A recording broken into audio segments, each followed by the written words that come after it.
Good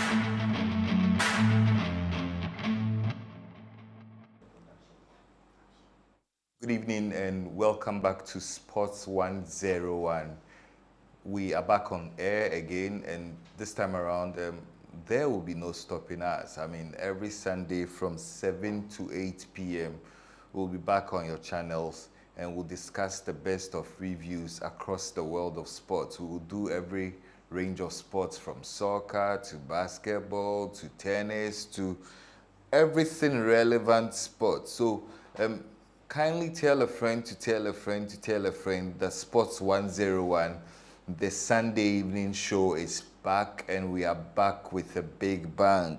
I'm pretty sure that most of our listeners have and viewers have missed a lot of the action that we have given to them across the months, and we would want you to just share the link, go online, share the link, comment, interact basically with us on the YouTube channel, and then recommend it to someone else. And tonight we want to talk a bit about African football and people who love sports, people who love football. You realize that in the last month, it's been a lot of football on the African continent. We want to ask basic questions. Very soon I'll be joined by my co-pundit in here, my co-host in here, and we would want to ask a lot of questions. We want to ask questions about African football. We want to ask questions about this particular AFCON.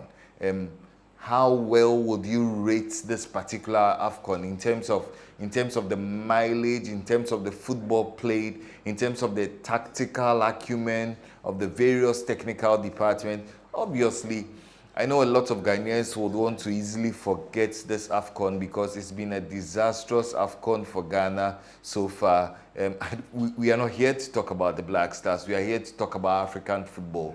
And tonight, I just want to ask basic questions. And for me, I would have my take on the AFCON and everything regards the AFCON very soon. But tonight, we want to talk about officiating at the AFCON 2024, officiating at the AFCON 2024. And we want to ask questions if this era really ushers in that glorious era for African football. Has African football improved? Has African football improved? And in your fair estimation, who has been the best player at the AFCON? Which country or coach has surprised you the most at this AFCON? And then we'll talk a bit about the final. Obviously, the final is between the host nation, the Ivory Coast, and then, in my opinion, the best team on the African continent right now. We'll talk about the final between the Ivorians and the Nigerians, who wins it eventually. And then at the tail end of the show, we'll try to name our AFCON 11, the best 11 players on the continent, the best 11 players to have graced this particular tournament. And so we will quickly move into the whole topic about African football. In the past, we used to talk a lot about minnows in African football. We used to talk about the fact that some countries were powerhouses, and then we used to talk about the renaissance of some of the teams that have come to the fore in the last few years. You can talk about the Moroccans, you can talk about the Algerians, you can talk about the Senegalese. In the past, it used to be the Egyptians. For a while, it used to be the Ghanaians. There was an era where the South Africans dominated a bit of African football. But has African football really come of age? My quick take. From the beginning of the tournament, if you followed all throughout the games that were played at this AFCON, one thing is very clear, that the African now understands the whole art of footballing. If you look at the AFCON right now and you look at the teams involved, you look at all of the teams that partook in this particular tournament or have partaken in this particular tournament, the one thing is apparently clear, and it is clear enough that all the teams that came to the AFCON have a bit of structure about them.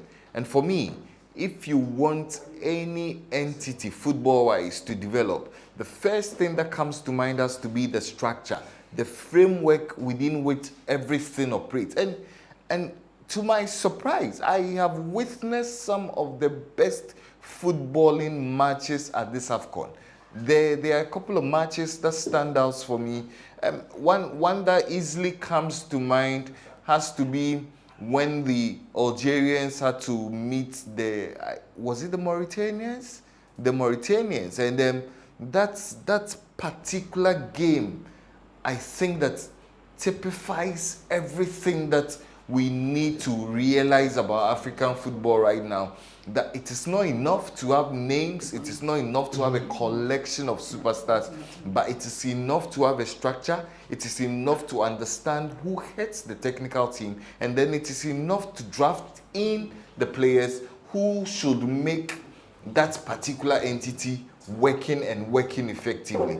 I'm joined on set now by Percy. Percy, good evening, and good evening. Welcome to this evening's the maiden show of 2024. Welcome to the maiden show of 2024. Thank you very much, Kofi. And tonight we want to talk about, we don't want to talk about Manchester United, we don't want to talk about we talk about Arsenal. We don't want to talk about Arsenal, we don't want to talk about Real Madrid, we don't want to talk about Leverkusen. We'll probably shelve those topics for the coming weeks. And then tonight we want to talk about the AFCON. Okay. And we're asking basic questions about the AFCON. The first question I would ask in that if you look at the AFCON this year and if you look at the teams that have partaken, the kind of football that has been played at the AFCON, has African football come of age? Good evening to our listeners and our viewers once again. And if you listen to some of the comments made by even these, should I say, to become special, because it's African, let me make it, these white pundits, we realize that they have really, really enjoyed the game. I was listening to Gary Neville, and he was even trying to refer officiating of the AFCON to the English Premiership, that they should really be looking at the officiating of the AFCON, because if I'm to break it down, first of all, I'll start with the officiating. It is just on point. You can't really give 100 over 100, but I think for this one, I can give them like 98. Because there has not been a single team, not even one. And you hardly hear of incidents like that. The VARs are on point. If you watch the Nigeria versus South Africa game, the second goal that Nigeria scored, everybody thought it was a goal. Then they checked the VAR and everything was on point. You didn't get Nigeria trying to protest against it, because if they check it, they realize that it was on point. So for the officiating, it has been one of the best. And it still brings about these questions about why do we get a few slots for African referees in major competitions like the World Cup? Well, don't you think that it has to do with the sample spacing? Obviously, if you're dealing with a small sample space, which is the AFCON, don't you think that? Of course, but if you magnify it to the world stage, do you think that you'll be having the same results over there? I don't think it would be anything different, because if you check the AFCON and you check the Copa America, how many matches are played in Copa America? How many matches are played in the AFCON? And of course, Africa will be Africa. It would always be shelved. South America does not even have up to 12 teams. They have just 10 countries. But yet, when there is a World Cup, they even have a South American officiating the World Cup final, Nesta Pitana from Argentina. 2018, they have only 10 countries. Are you telling me that based on even this number of countries, Africa, I just see it as just like this white domination thing is just going to be. I don't think it has to be the quantitative analysis. For me, I think there's more to do with the quality. Of course, yes. For the quality, Kofi, this is the biggest competition in Africa. It is it's a continental competition, which is dwarfed in relation to the Copa America, which I don't understand.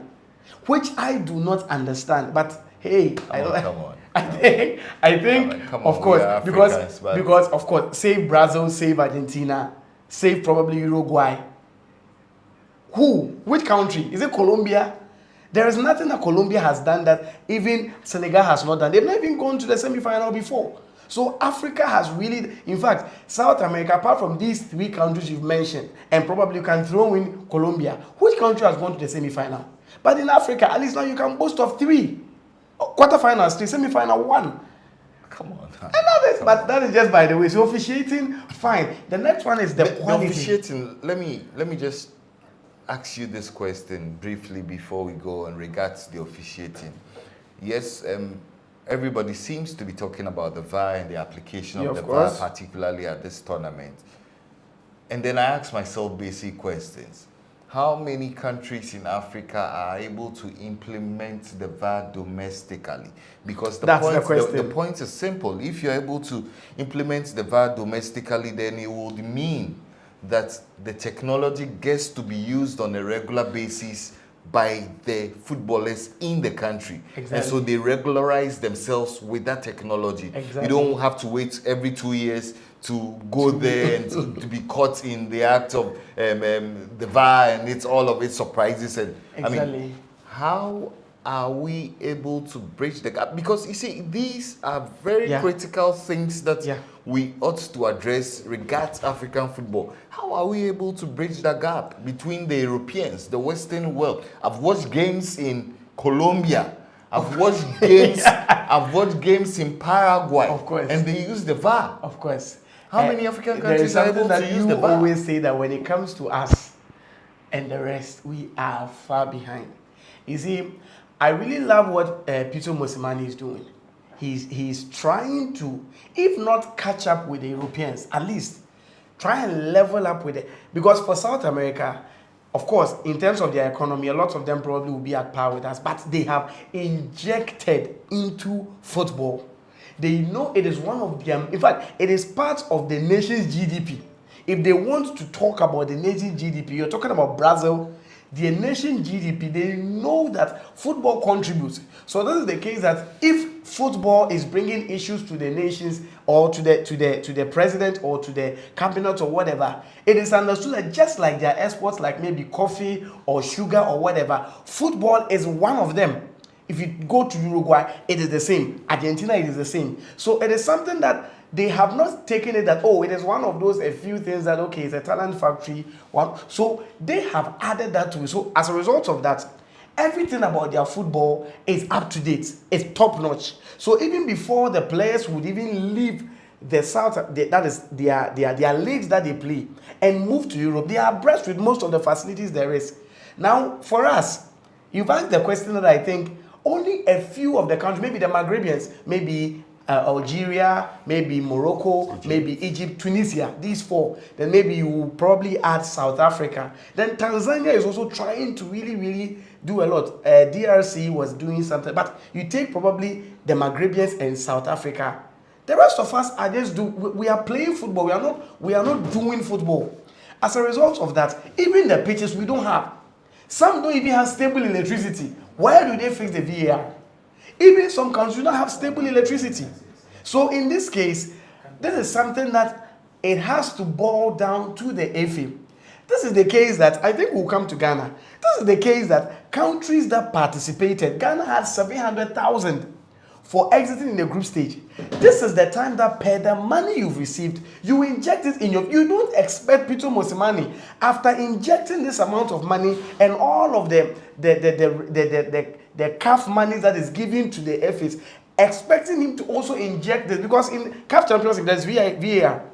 So if your local league, you cannot inject this money back and try to bring about VAR or try to implement VAR, then it has to do with the individual countries. I don't think we can really fault CAF in this regard, because they are doing their best to put the players in that level, in that state, at least at par with the Europeans.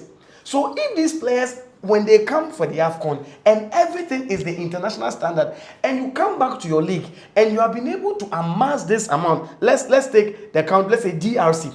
They came to the semi-final. Probably $1 million or maybe $1.5 million. They will be able to get it. Are you telling me that with 1 million, they won't be able to implement so many things and maybe improve upon their facilities? But you'll be surprised that upon all of this money, Ghana, our GFU, they will tell you that, and they did resource whatever, and the money we won't even find wherever the money passed. So for me, CAF has done very well trying to bridge the gap with international standard VAR and everything. It boils down to the individual FAs. It boils down to them to realize the need and the importance to invest in their football. Because we will be here and the 700,000, we wouldn't know where it will pass. So for me, it's a good thing they've done. That's the best Peter can do. The best he could do, he could have just decided to make it a normal thing, but he decided to make it an international standard. So for me, I was talking about, and I went to I was talking about the refereeing and the officiating. The next thing I also want to talk about is I think we should really give a thumb up to Ivory Coast. The stadia they have been able to provide, the pitches and the environment. You watch TV, and if you are not told that this is AFCON, it's like there was so much invested in the graphics, the animations, everything was just up to it. It's just like you are probably watching maybe your Euros, or you are watching maybe a Premier League. Of course, not 100% there, but everything was up to it. Every single thing was up to it. The only thing I am expecting to see was it wouldn't be like the previous AFCONs that have happened. What happens to the countries? Because South Africa was even able to host a World Cup. And after some years, when they even wanted to host another, the same pitches, the Calabash Stadium, it is now gone back to factory settings. So I am just hoping that per whatever the new stadium that they built, the ones they've renovated, and the new facilities, everything they brought, it will be another standard that would raise the Ivory Coast, their league and their football onto another level. So officiating on point, the pitches on point, and the next is the quality of football. We've never seen an AFCON of uncertainties like this. Not even the previous World Cup. Never. I don't think we've seen something like that. Never. Kofi, I have probably started watching AFCON in my young life. My first AFCON I watched was 1998. AFCON that I watched. It seems it was Egypt or so that won it. From that time till now, of course, there are AFCONs that they've been surprised. You didn't watch Senegal 92? Kofi, I said in my young life. You didn't watch Senegal 92? The only thing that probably... You didn't get to see Abedi Pele, Kalusha, Boala. I only watched tapes. All of those players. When you had all those yes, all I have done is to watch their tapes. I was too young. I was 1 year or 2 years. Kofi. So with the AFCONs I have watched, with the quality, this tells you that now football does not belong to any nation anymore. I agree. Football, nobody can say that football is their bona fide property. It all boils down to preparation. It boils down to preparation and who is at the helm of affairs. What have you put together? Is that a spite etiquette? Come again? Is that a spite etiquette? But am I the one to say this? Who doesn't know this? This is common knowledge. That. Kofi, the last time I was telling you that 2015, we were in a group with Algeria and Senegal. We were able to push Algeria and Senegal out of our group in the group stages. 2 years down the line, Senegal went to the semi-final. Then Algeria won it 4 years later. Senegal came to win it 7 years later. And here we are exiting in the past 3, having won 1 in 9 matches. 10, let me make it 10. 10 matches, we won 1. So we were in a group. That after then we will say we were at the peak of our powers. If it is not who is at the helm of affairs, then what else? Because they maintained a coach, both of them maintained in fact, they brought in a new coach, sacked the old players, brought in a new head, and 7 years, all of them have won AFCON. They didn't finish the project, and from all indications, after this AFCON, their minister had to go and read an apology letter. In fact, there are 5 apologies in one letter that they are going to start a new project. Senegalese? No, the Algerians I'm talking about. When they exited, he had to read an apology letter in front of the whole nation, begging them for their forgiveness. Although they wanted just that they are going to start a new project. And all those in the last project, from Mahrez to Islam Slimani, to all of them. Well, not to cut you short, if you watch the last game of the Algerians against the I think it was the Mozambicans Yes. or the Mauritanians. It was Mauritanians. Yes, Mauritanians, yep. You realize that what the Algerian coach did was to bring in the new. The new. So he started with the new, Yeah. and then at a point when they were failing, he brought on the old guard. And so they are trying to transition from the old to the new. But just a quick detour, just a quick diversion. What do you think that Ghana needs to do right to get to the standards that we talk about now? Because you look at the Ivorians, you look at the Nigerians. I think that Nigeria has the best team on the African continent. Yes, they faltered in their first game. They had to draw. And after that, they found the perfect winning formula. And if you look at the Nigerian team, from A to Z, everything seems to be on point. The Ivorians have had a dodgy ride all through this tournament. I mean, they were one of the teams that almost went out. Then they came back to Ghana, took on the mantra of bringing back the laugh, and then took back the laugh, and then they have delivered expertly, game after game after game after. I look at the Nigerians, for example. I look at the game between them and the South Africans. You talk about the Osimhen goal. Yeah. VAR to come bring it back. There was a reversal. Yeah. They considered a last gap minute penalty. Yeah. But what the Nigerians did was that mentally they are tough. They are tough. They did not give up. And you see, I mean, this was a Nigerian team going up against supposedly an immortal in the South African goalkeeping department. You understand? And so exactly. And so but you look at how the Nigerians were able to calm down, they were able to control their temperament, they were able to expertly deliver all of the set kicks and then go through, navigate their way to the final. What do you think that Ghana needs to do? I think there are two things that we can learn from here. One, I want to talk about the Ivorians. There is one thing that every national team should understand, that if the nation is not behind you, forget. Is it not a myth? It's not a myth, Kofi.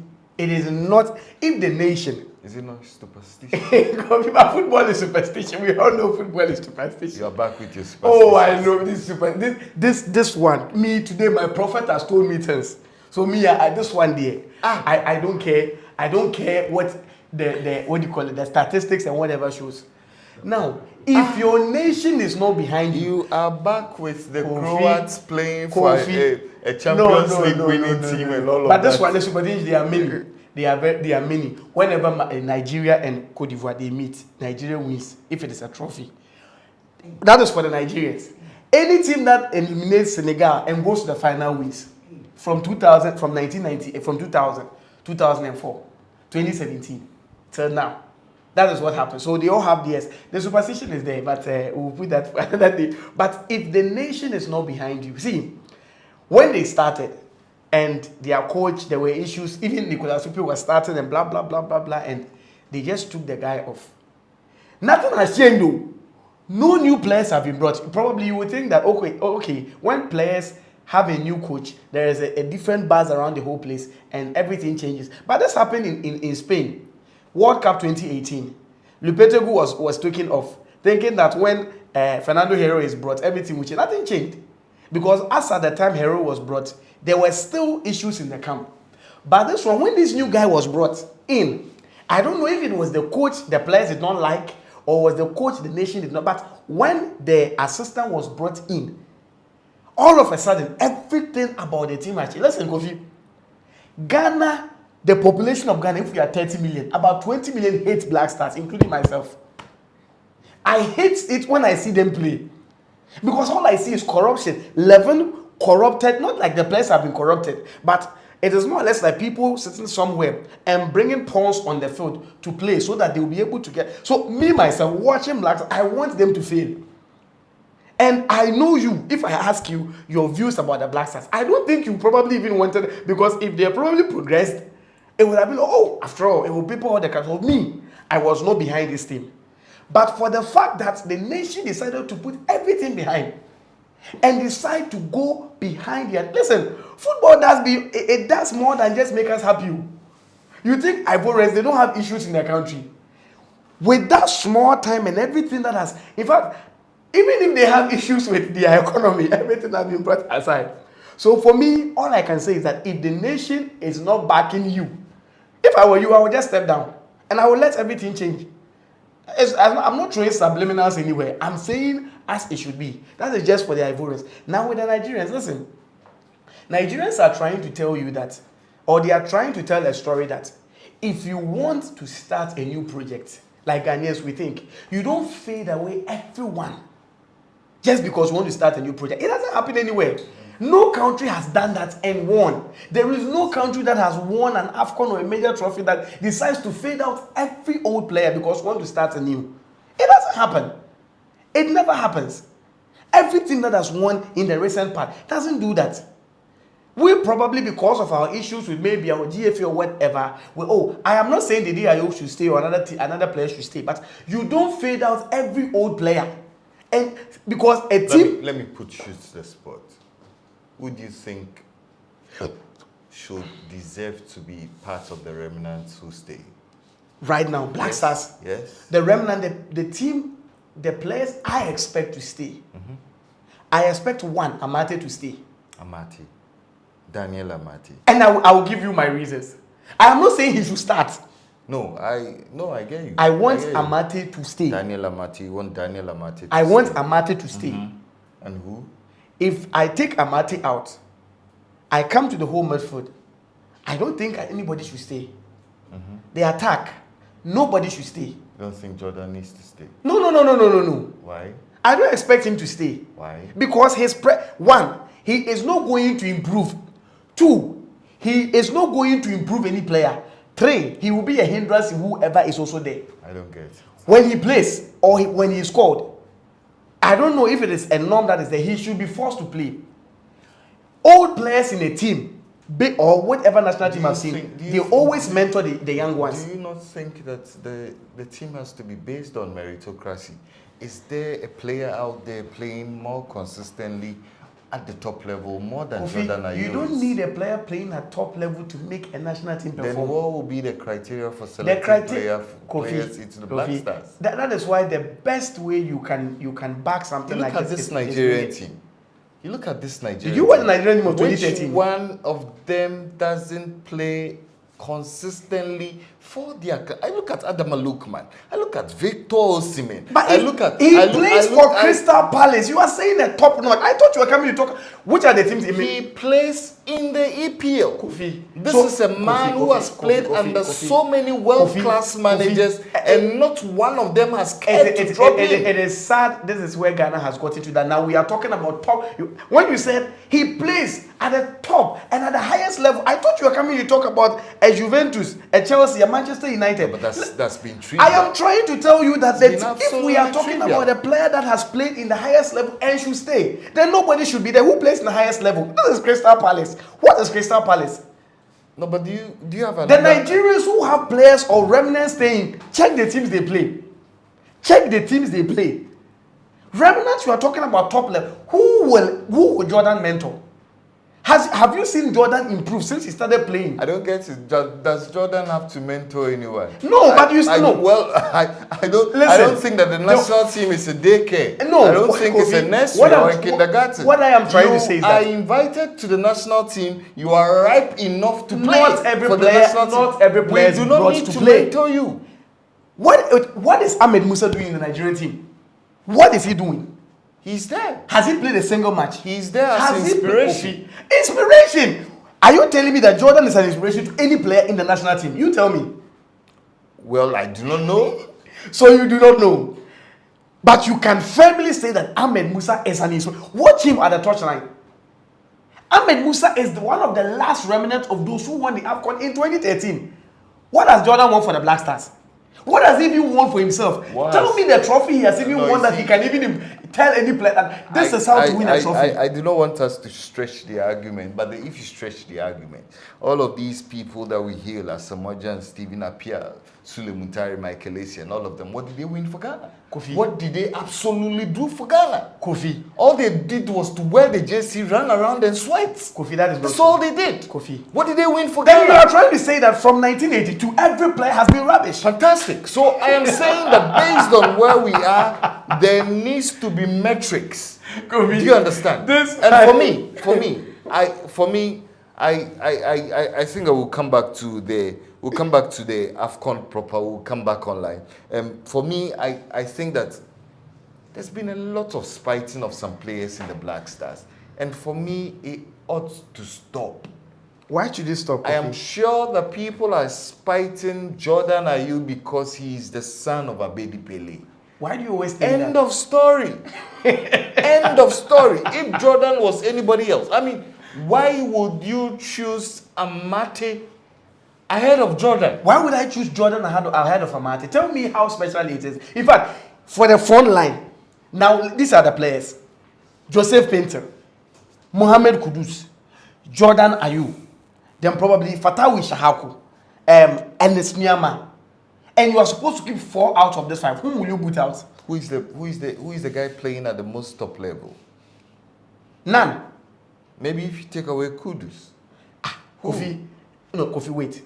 Is the next top level for me the numbers or the team? If it has to do with the number, then it's Joseph Painter. Quick one.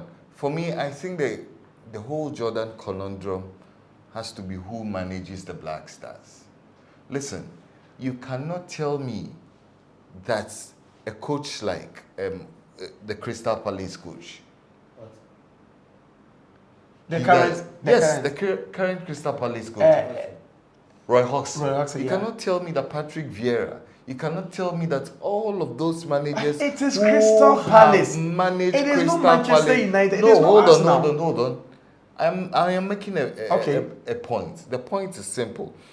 If the player were that terrible, all of these managers who have managed his club side wouldn't have made him an integral part. If you come to the context of the EPL, he's one of the most fouled players in the context of the EPL.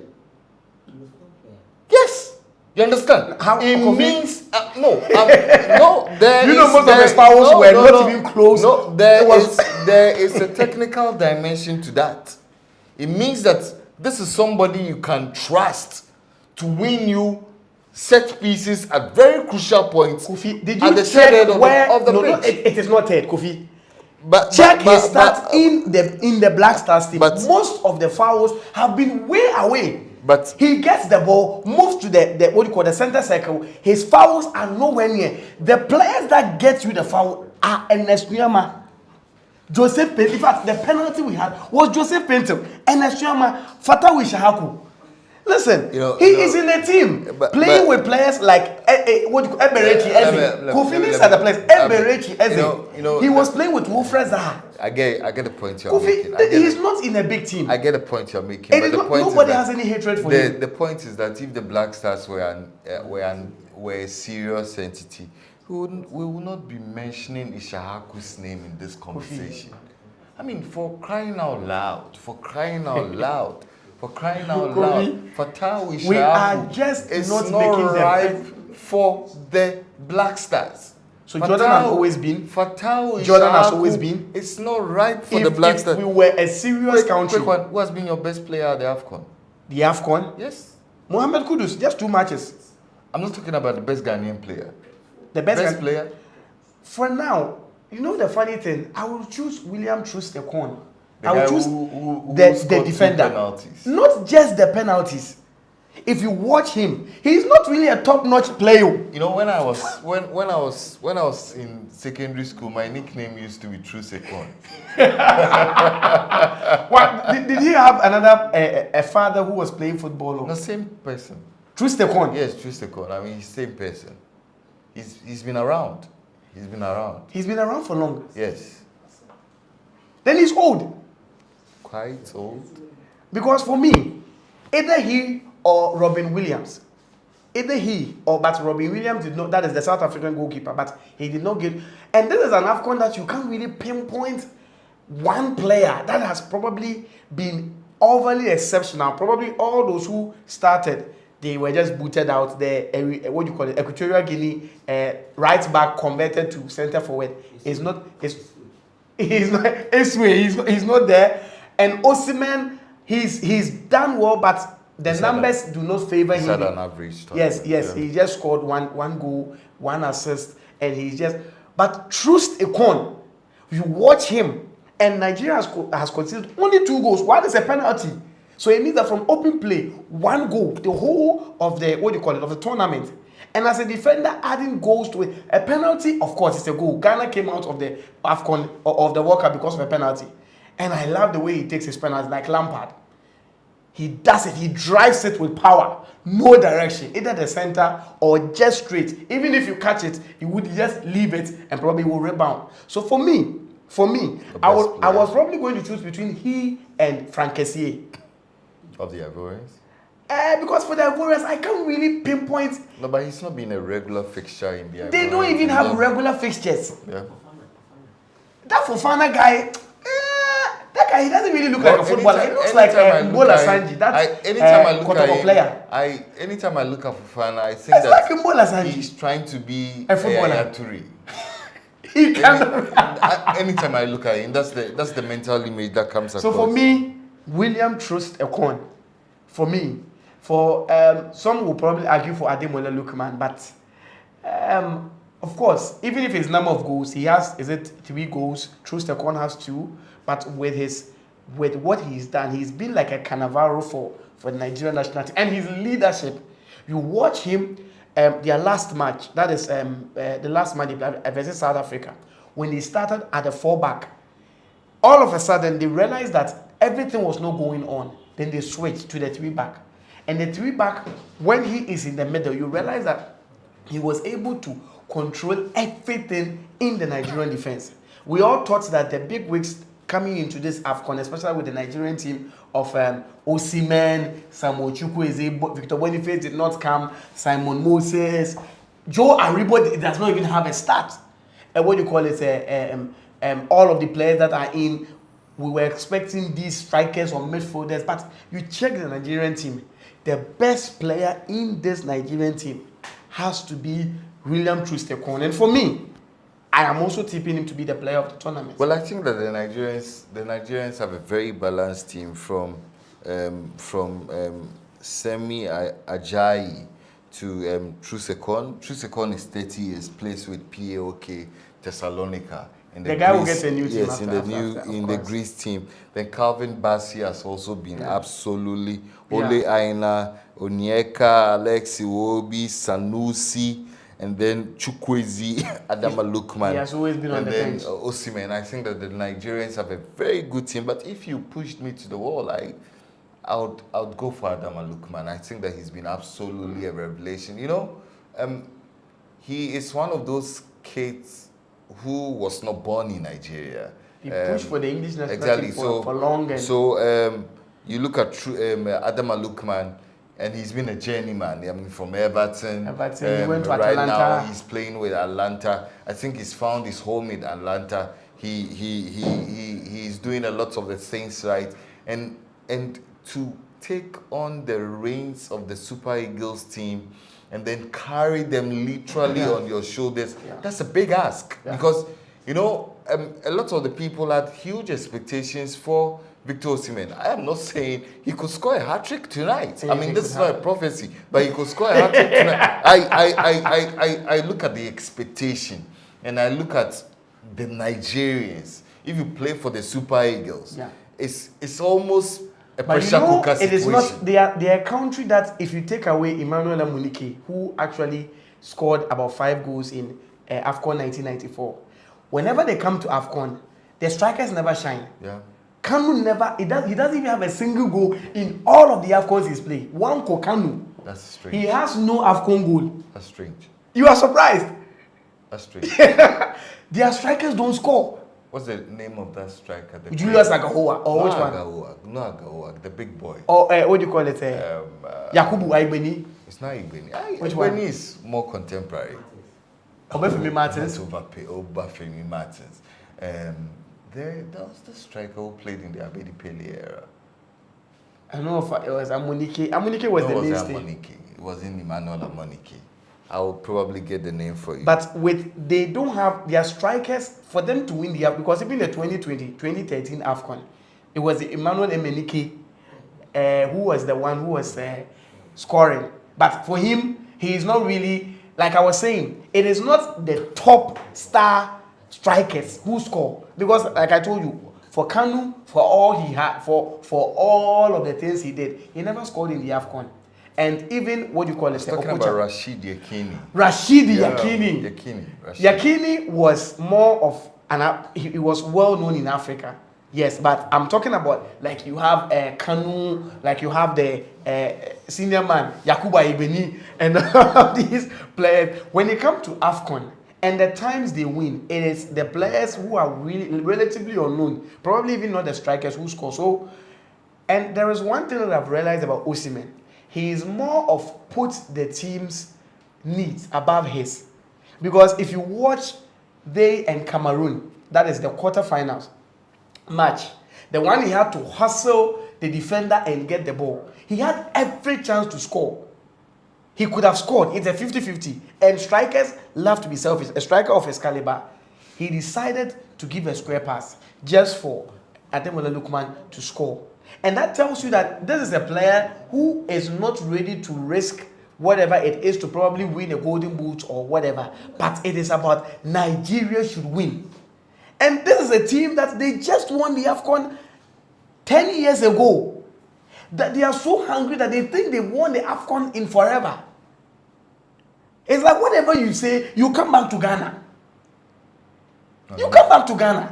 That's what Kofi. Let me just end with this. See, that's what I'm saying, that if you don't have a player in the team who has won it before, that's why I understand what you were saying, that then it means the Asians, the appears all of them. We might just have to go and bring Abedi Ayew Pele. Because there's nobody in this dispensation. We have to probably go and bring him and Kofi Abre.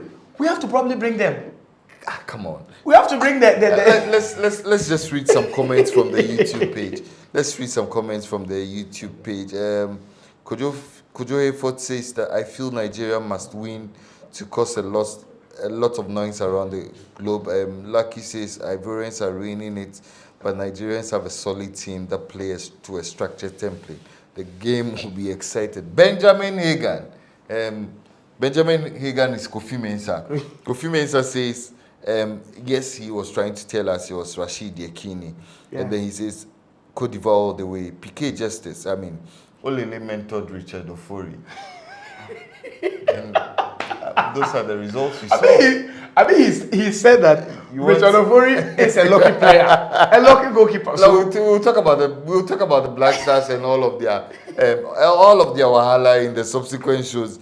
Great energy by Percy Collins says that Kofi, are you guys previewing AFCON 2003 or AFCON 2023? Obviously, we had to take a detour into a bit of the old, and then we had to draw some inferences from the old and then transfer it to the new. Abigail Kujo says, good evening, gentlemen, and welcome back. Lucky says, the level of publicity and attention from this AFCON has also been amazing. The world now is paying attention to African football. This is what we need. Kudos to CAF, the teams that came prepared. And PK Jesse says, Africa. Splendid Sports says, Kofi, you guys have to do videos often. I mean, the ball is in the court of the producers. I mean, Ran says, it's been a while listening to you, Mr. Kofi Asiedu. PK Justice says, Big Boss, you want today? Yeah, I mean, I've not come here to talk about Manchester United, obviously. Percy has a lot of issues with Ten Hag. I've told people. I don't talk about. I've told people. I don't make issues about United again. I have not talked about United almost a year. I don't. It's fine. I mean, but we'll talk about United on this show very soon. Quickly, let me try to give you a lineup of who will be lining up for the Ivorians and the Nigerians tonight. The Nigerians have a 3-4-2-1 formation, and this is confirmed. There is Stanley Nwabali in post. Then there is Semi Ajayi, Trusticon is in there. Calvin Bassey makes the back three. There's Ola Aina. There's Frank Onyeka, Alex Iwobi, Zaidu Sanusi. And then there's Chukwueze Together with, yes, he's starting. Adama Lukman also starts. And then they are spearheaded by Victor Osimhen. They want a full throttle. They would. I mean, remember that in the first round, they had to beat the Ivorians 1-0 in the group stages. The Ivorians have Fofana in post. There are two Fofanas? Yes, they have Fofana in post. Are they Chelsea? The Ivorians are playing a 4-3-3 formation, and Fofana is in post. Conan plays the left fullback. Indika plays in the center of defense. Kosonu, Persim, Serge Aurier is back. He missed the semi-final. Then you have Fofana, Seko Fofana in the midfield. Then there's Jean-Michel Seri.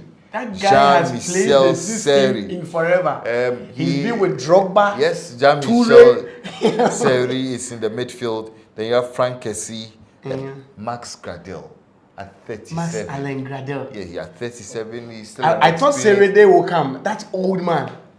You see, both teams who have gone to the final have players who have played in like about 2 or 3 generations. Well, Gradel plays on the right. Sebastian Halle. That guy has a beautiful story. A beautiful story. He had to battle cancer, eventually had to overcome cancer. He almost won the league. Then there's Simon Adingra, who plays on the left side of the 4-3-3 formation. I think that you look at this team. Who wins tonight?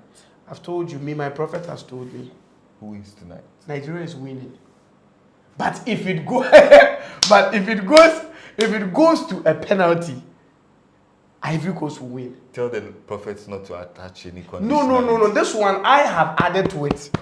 You are not obliged to add to any prophecy. No, but see, based on what the prophet said, let me tell you the words of the prophet. Let me tell you something. I'm pretty sure the boys who are watching are going to rack up your friends, sporty bets. They are going. But if your word is true, Nigeria will win. Nigeria will win. Well, I think that the Nigerians. Are you convinced the Nigerians are going to? This one, it is not football. I am not talking tactics. I said Nigeria will win. Kofi, this year, anything that has a bet on it will win. A bet. Tottenham has a bet. Tottenham. I am talking about Ghana election. Anything that it is two, a bird and an elephant. Election is a bird and an elephant. Or you don't know Indies, it's a bird on the Akatamansu. We'll talk about that later. Because I also have heard a lot of things. But we'll talk about that later. Everything, see, there are ones that favor Nigerians. The ones that favor the Nigerians is that whenever they meet these Ivorians and it's a tournament, they win. Yeah. The next thing is that if two teams meet in the group stages and one wins, most of the times when they go to the final, it's the same team that wins. Almost the same time, or almost all the time, it is the same goal margin. 2004, Greece met Portugal in the group stages. Greece won 1-0. When they won Angelos Karistias. Yeah. Final 2, they saved Angelo Karistias 1-0. I am not saying that, but most of the times, even in the Champions League, most of the time it happens like that. You meet in the group stages, you meet in the final, you think you are going for a revenge. Before you realize it will be 2-0. So for me, that one works. But on the part of the Ivorians, like I said, any team that has won against Senegal and has gone to the final has won. It started, I told you, 2002. 2002, it was Cameroon and Senegal. 2000, so that one, Senegal, of course, lost the final. 2004, it was Tunisia that won. Tunisia beat, they eliminated Senegal, and Tunisia won. And this thing goes on and on and on and on and on and on and on. And this is what has been happening, especially in the semi-final. So that one also works for them. But like I said, this match, somehow we say, this one there, it is Gawunepa versus Amapiano, because now they've taken Amapiano from South Africans. After the Amapiano died, they've taken it. And I know these two. Charlie, they will do things. Kofi, they will do things. So it is not football we are going to see. We are going to see things. But if it is pure tactics, that one I would have given it to Nigeria. but based on a lot of factors and a lot of things. And most at times to when the host nation wins or host and goes to the final, they win. And this is what has been happening for all of this time. Algeria winning, Algeria won, Tunisia won, Egypt were the only ones who didn't win after hosting. So all of these factors, we've talked about the historical antecedents, we've talked about the superstitious ones, but if it is tactics, I'm rooting for the Nigerians because this is they coming out of the ashes of not going to the World Cup. I think this will make up for them. Well, my last question to you before we wrap up on the show tonight. Which coach has surprised you the most in this tournament? The coach that has surprised me very well in this tournament, I wouldn't say it's a surprise. I was actually expecting Hugo Bruce to do whatever Hervé Renard did, to be only the second coach to win with two different teams. But he went to the semi-final. With the Ivorian coach, I am not going to say I am surprised because these things will play for you. You are the original host nation. Of course, you are a host nation. You stepped in for a coach. The players will play for you. So for me, I wouldn't say any coach has. The coach that has surprised me is Chris Hughton. The coach that has surprised me, Kofi, is Chris Hughton. And it's not the coaches who are going to the final. I am surprised you are surprised. No, Kofi, I knew we would exit. No, I am actually surprised you are surprised. I knew we would exit, but I didn't know in that manner. The guys who kicked vehemently against Otuado. Kofi, you were the guys. I am telling you on authority that there's no way Chris Hughton now is a better coach than Otuado. Oh, Kofi. No way. For this, no way. Fine. And for me, but what has for me, this project was perfectly primed for Otu. Kofi. Based on all of his track record at developing youth. Develop who?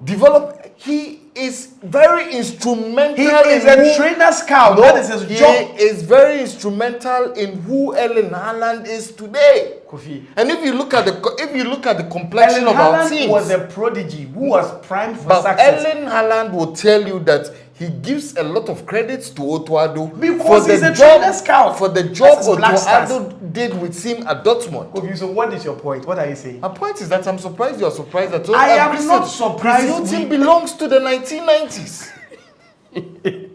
And shame on everybody who vouched for him. Shame on everybody who vouched for Chris Hughton. I am never part of the Black Stars Technical Committee. No, you were people who clamored for the Chris Hughton. I clamored. The guy has no tactics. The guy is a weak personality. The very fact that I didn't like Otuado did not mean that I was vouching for him. The guy is probably just a white Quisapia. He's not even white. He's a mulatto. Fair-colored Quisapia. The thing is that I am surprised. I knew we would exit. I was not expecting us to exit in that manner. Because what we did was we made history. We made history twice. We made history twice by relinquishing a 2-goal lead left with less than 10 minutes. It has never happened. Not anywhere. And the number of goals we conceded, as of now, Nigeria is in the final, conceding 2 goals. We exited in the group stages, conceding 6 goals. So for me, the most surprising thing that has happened to us in the AFCON is that some years to come, if you show a picture to your grandson, just before the day you consider the what you call the penalty, it was 89 minutes, 27 seconds. And you will tell your son that, or your grandson that, this match ended in a draw. He will call you a liar. And the team in white exited. So that is one of the most surprising. So no coach has surprised me except our coach. Well, and no team has been surprising except Black Stars. All the other teams, they deserve what they had. Well, this is where we finally draw the curtain on tonight's show. Let me quickly read some of the messages on the YouTube channel before we round up. Pius Hayford says, I want Ivory Coast to win this, but I think Nigeria will win it. Prince Gape says, home win. PK Justice says home win over 1.5. PK Justice PK Justice says if Nigeria wins, Gary will fall short in Africa. Then Sports 101 says the splendid sports we will be coming your way this and every Sunday from 7 to 8 p.m. It is a regular feature that will be on this channel. So pin it on your timetable, pin it on your calendars. Every Sunday from 7 to 8 p.m. we come your way with an hour show. We'll capture all of the sporting headlines that's made inroads in the course of the week. It's been exciting coming your way back tonight, and it's been exciting having to come your way together with Percy. This is where we draw the curtains on tonight's show. Like we say, visit our YouTube page, Sports 101, subscribe to the channel, keep sharing the videos, keep commenting, keep interacting, and then keep recommending to your friends. We'll come your way again next week from 7 to 8 p.m.